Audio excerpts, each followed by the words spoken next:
Biyya fi biyya keessa kanneen mana keessan teessan Oromiyaa miidiyaan tokko daawwachaa jirtan oduu gaggabaaboo guyyaa kanaaf qabannee dhiyaanne sanatti himnaa Muhammad Fantaalleetiin. Waraanni bilisummaa Oromoo humnoota mootummaan bobbaasee irratti tarkaanfii fudhachuu akka itti fufee beeksise. Woboon akka jedhetti zoonii kibbaa godina Gujii Lixaa aanaa Surroo Bargudaatti tarkaanfii fudhateen humnoota mootummaa irratti hubaatii geessee jira. Lola kanaan loltoonni mootummaa hedduun ajjeefamuu fi madaa'uu himee jira. Kun osoo kanaan jiru uummanni Oromoo biyya keessa fi biyya alaa waraana bilisummaa Oromoo akka tumsu woboon waamicha dhiyeessee jira. Zoonii Lixaa godina Wallagga Bahaa aanaa Ebantuu ganda gatamaa beesetti lolli cimaa waraana bilisummaa Oromoo fi humnoota mootummaan bobbaase gidduutti taasifamu waraanni bilisummaa Oromoo beeksise. Lola kanarratti miseensonni raayyaa ittisa biyyaa fi kan isa tumsaa turan humnootiin Amaaraa hedduun ajjeefamuu fi madaa'uu himee jira. Dhibba tokko caalaa ajjeeseen 17 booji'ee jedhee waraanni bilisummaa Oromoo godina Wallagga Lixaa beekittis waraana jabaatu waraana bilisummaa Oromoo fi humnoota mootummaa gidduutti deemaa jira jedhan jiraattonni Oromiyaa miidiyaa neetwoorkiif yaada isaanii kennan. Naannoo Benishaangul Gumuz godina Matakkalitti ajjeechaan garee shoror keessaa fannoo Amaaraa raawwatamu cimee itti fufuun dhagahame. Ajjeechaa fi dararaan dhalattoota Oromoo fi Agaw irratti xiyyeeffate Matakkal aanaa Dibaaxeetti raawwatamu jiraattonni ibsan.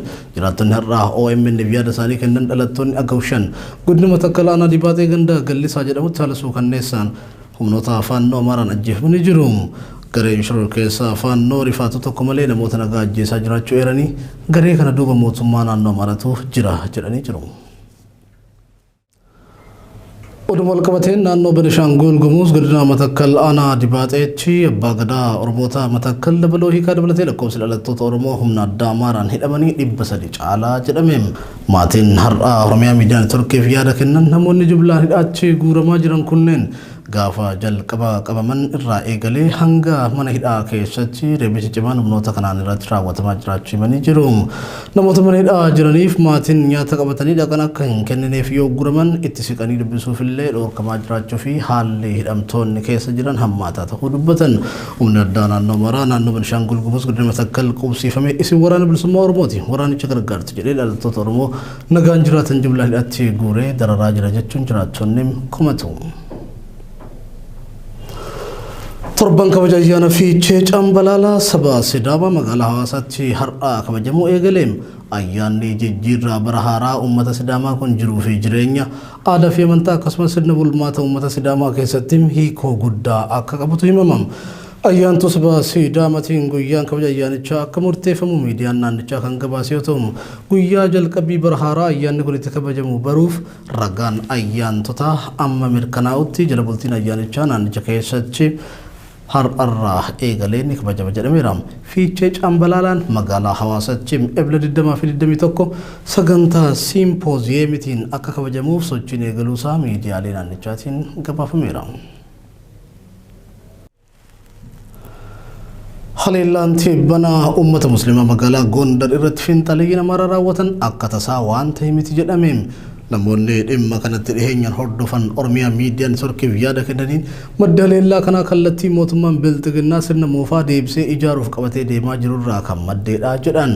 Haleellaa kana garee shoror keessa fi fiinxaalessa fannootu raawwate kan jedhan namoonni kunneen garee shoror keessaa kana duukaa immoo mootummaa Amaaraatu jira jedhan.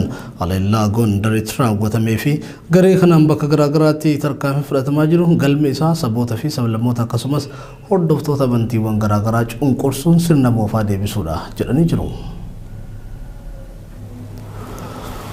Ajjecha magaalaa Gondaritti musliimoota irratti raawwatame mormuun bakkeewwan garaagaraatti mormiin cimeetti dhufee jira. Namoonni miidiyaalee hawaasaa akkasumas dirree argatan mara fayyadamuun gochicha balaaleffachuutti fufanii jiru. Namoonni bakkeewwan garaagaraatti hiriira mormii bahan mootummaan saffisaan garee shoror keessaa faannoo irratti tarkaanfii akka fudhatu gaafatanii jiru. Kun osoo kanaan jiru naannoo Oromiyaatti hordoftoonni amantiilee garaagaraa hawaasa musliimaa jajjabeessaa jiraachuu odeeffanne.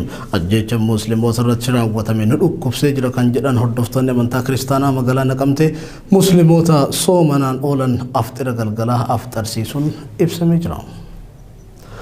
Daawwattoota keenya oduun keenya ijoon kana fakkaata babal'ina oduu keenya idilee keessaa argattu hangasitti qophiiwwan OMN hafan wajjin yeroo gaarii qabaadha.